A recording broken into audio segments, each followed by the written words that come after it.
주님께서 여러분과 함께 마테오가 전한 거룩한 복음입니다. 13장 31절에서 35절까지입니다. 그때 예수님께서 비유를 들어 군중에게 말씀하셨다. 하늘나라는 겨자씨와 같다. 어떤 사람이 그것을 가져다가 자기 밭에 뿌렸다. 겨자씨는 어떤 씨앗보다도 작지만 자라면 어떤 풀보다도 커져 나무가 되고 하늘의 새들이 와서 그 가지에 깃들인다. 예수님께서 또 다른 비유를 그들에게 말씀하셨다. 하늘나라는 누룩과 같다. 어떤 여자가 그것을 가져다가 밀가루 소말 속에 집어넣었더니 마침내 온통 부풀어 올랐다.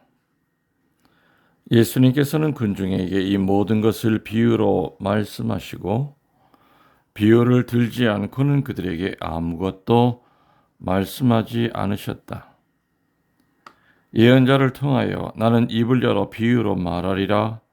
세상 창조 때부터 숨겨진 것을 드러내리라 하신 말씀이 이루어지려고 그리 된 것이다. 주님의 말씀입니다. 전미수님, 주님의 이름으로 평화를 빕니다. 많이 더우시지요? 예, 참 많이 덥습니다.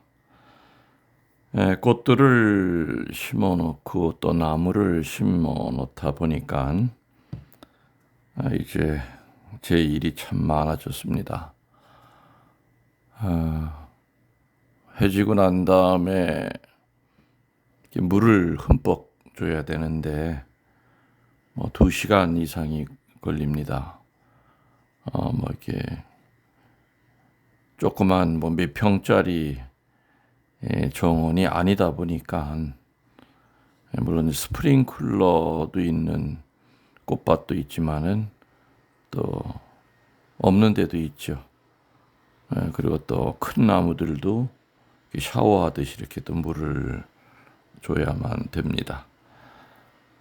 또 여기 지역이 돌이 많은 지역이다 보니까 물이 잘 빠지는 대신에 한 가지 단점은 나무를 심을 때 물을 좀 자주 줘야 되는 또 그런 또 장단점이 있습니다.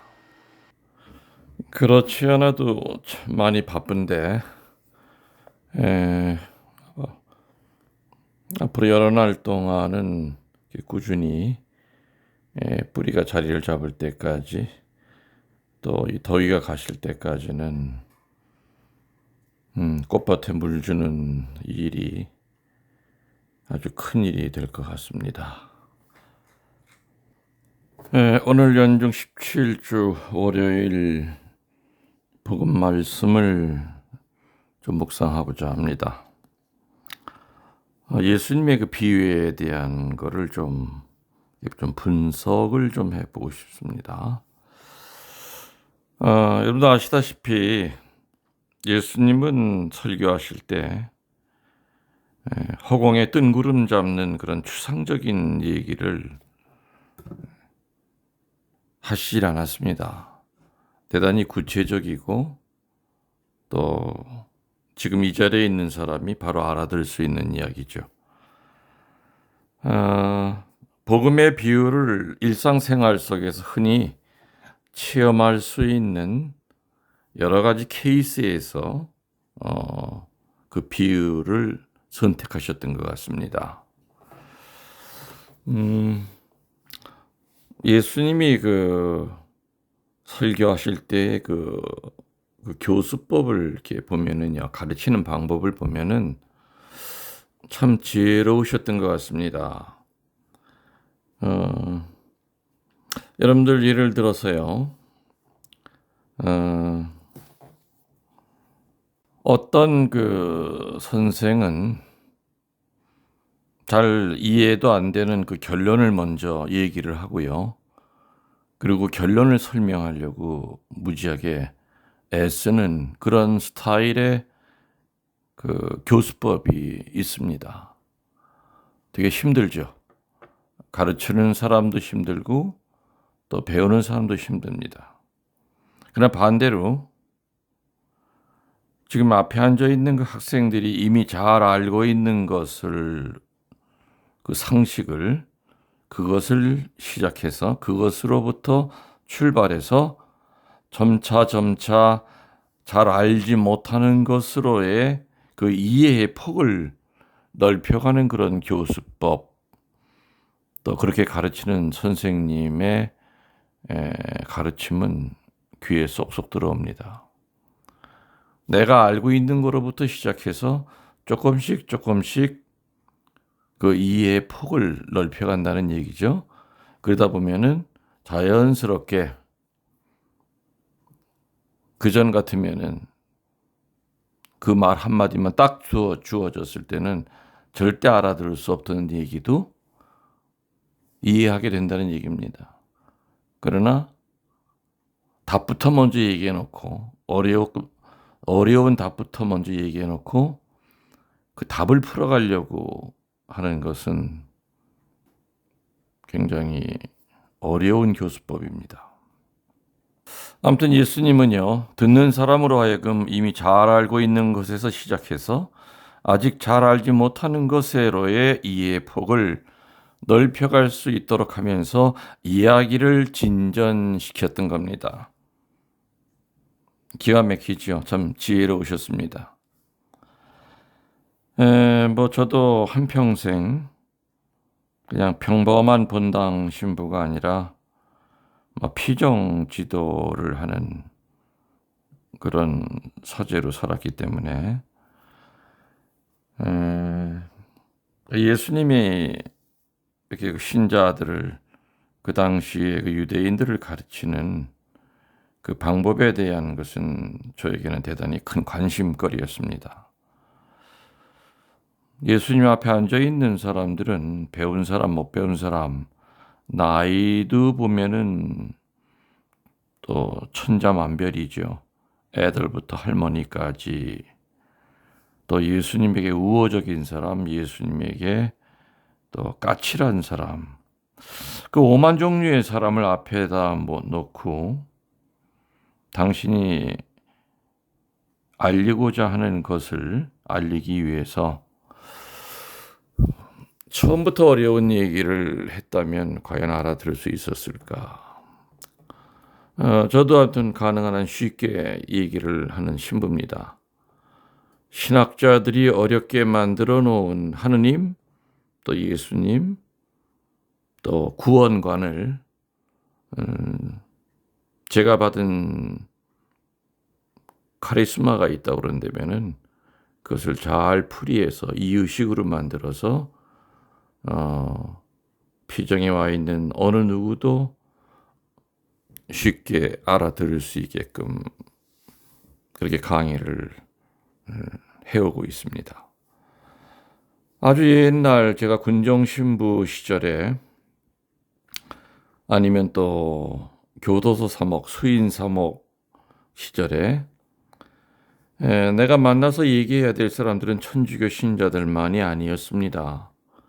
연병장에 많은 군인들을 모아놓고, 아니면 강당에 모아놓고 소위 인격 지도를 군정 신부가 합니다. 연단에 올라서서 하느님을 찾고 또 어떤 영적이고 종교적인 얘기만으로 시작을 한다 그런다면은 거의 90%는 다 잡니다. 좁니다.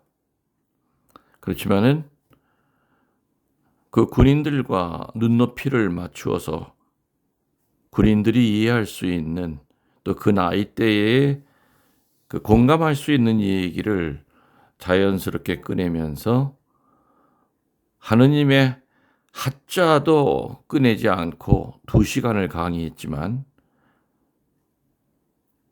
하느님이라고 하는 단어를 쓴 적도 없지만은 그 강의가 끝나고 난 다음에 그 군인들이 돌아서서 잠자기 전에 곰곰이 생각하면 어떤 마음이 들어야 될까요? 결국에는 하느님을 알리는 거였죠. 그래서 그들의 마음 속에 신부님한테 인문학 강의를 분명히 들었는데 듣고 난 다음에 가만히 뒤돌아보면은 결국에는 신기회로의 안내. 그래서 나도 제대하고 난 다음에 종교를 갖게 된다면은 천주교를 가져야 되겠다 하는 마음을 들게 하는 거. 이게 결코 쉬운 건 아닙니다. 교도소도 마찬가지죠. 교도소 강당 안에 그 죄수들을 수백 명을 앉혀놓고 뒤에서는 간수들이 지켜보는 가운데 그들에게 1시간 동안 뭔가 좋은 얘기를 해야 됩니다. 별의별 죄수들이 다 있죠. 조폭서부터 조폭두목서부터 어떤 때는 강의하다가 한 사람이 딱 일어나면은 수십 명이 동시에 일어나서 90도로 허리를 숙입니다. 그 조폭두목이 그 자리에 앉아 있다가 화장실 가려고 일어섰던 그런 상황이었죠. 저도 강의를 하다 말고 얼마나 당황스러웠던지요. 자기 두목이 딱 일어서서 뒤로 나가니까 소위 조직원들은 90도 인사를 하면서 배웅을 했습니다. 그런 분위기 속에서 여러분들 강의가 되겠습니까? 그래도 또 해야 됩니다. 본당 신부 같으면은 거의 만나는 사람들이 99%가 다 천주교 신자들이지만은 군종 신부들은 그렇지 않습니다. 어느 의미에서 진정한 의미의 선교사들입니다. 그래서 그들이 하느님을 가리킬 때 처음부터 하느님에 대한 이야기를 어려운 주제를 얘기하면은 안 듣습니다. 그래서 그들이 이해할 수 있는 쉬운 얘기로부터 시작하여 점차 이해의 폭을 넓혀서 아까 말씀드린 대로 다 듣고 난 다음에 보면은 아무런 저항감 없이 인간 말고 어떤 큰 존재가 있구나 하는 그런 노크를, 그런 초대를 받게끔 하는 거, 이게 쉬운 게 아닙니다. 예수님은 농부들이 밭에서 일하는 것을 보시고는 씨 뿌리는 사람의 비유를 얘기하셨습니다. 농가의 뜰을 보시고는 겨자씨의 비유를 얘기하십니다. 사철을 두고 농가에 골칫거리인 잡초를 뽑는데 수고하는 농부를 만나고 나서는 밀과 가라지의 비유를 또 얘기하십니다.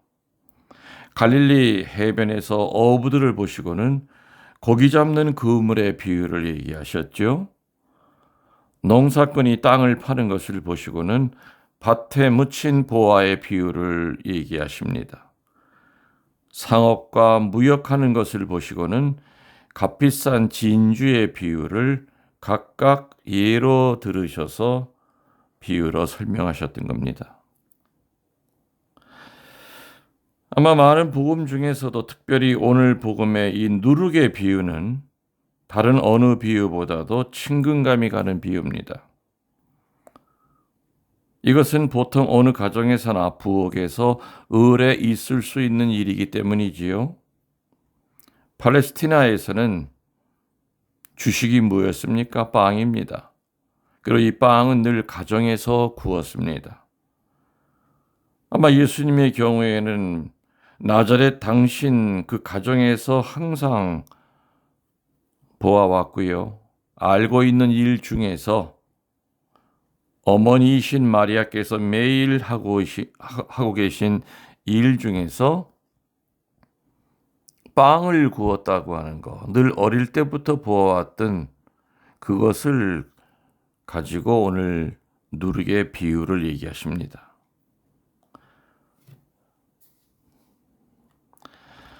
이들의 그 누룩이라고 하는 것은 이미 반죽이 된 밀가루 중에서 일부를 떼어두면 그것이 발효하게 됩니다. 그래서 그 발효된 그것을 새 반죽에 넣어야 빵이 부드러워지고 기포가 생기고 맛도 좋아집니다. 근데 그 누룩을 넣지 않으면 어떻게 되겠습니까? 딱딱하고 맛이 없게 되겠지요.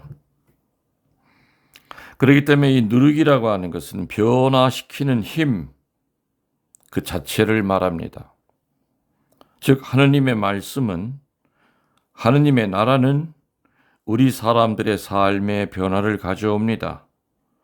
개인, 사회, 국가, 약자, 병자, 어린이, 노인, 악인 모든 면에서 개인과 세상 삶의 변화를 가져오지만 그 변화는 보이지 않는 가운데 활동하는 모습이라고 얘기하십니다.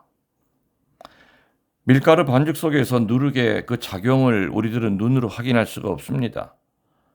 그리고 꽃이 피는 것을 우리들은 확인이 안 됩니다.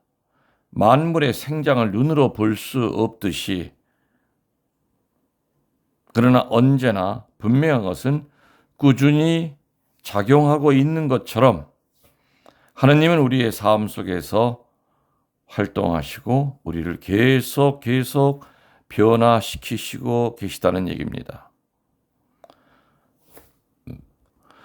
아주 느리게 변화가 될지는 몰라도 분명히 그 변화는 이웃에게 보여지는 변화라야 됩니다. 반죽이 부풀어 오르듯이 공공연히 보이게 하라는 그 의미의 말씀입니다. 다른 말로 하면은 생활을 변화시키는 증거자 노릇을 우리가 해야 한다는 그런 의미일 겁니다. 정리하면은 밀가루 덩어리인 우리 안에 그 말씀의 누룩이 들어와서, 성체의 누룩이 들어와서 우리를 분명히 변화시킵니다. 반대로 우리가 또 누룩이 돼서 다른 사람의 그 밀가루 안에 들어가서 그 사람을 변화시켜야 됩니다. 냉담 중인 남편에게 들어가서 내 자신이 누룩이 되어 남편을 영적으로 변화시켜야 됩니다. 내 주변에 있는 많은 이방인들에게 내가 누룩이 되어 그들을 변화시켜야 됩니다.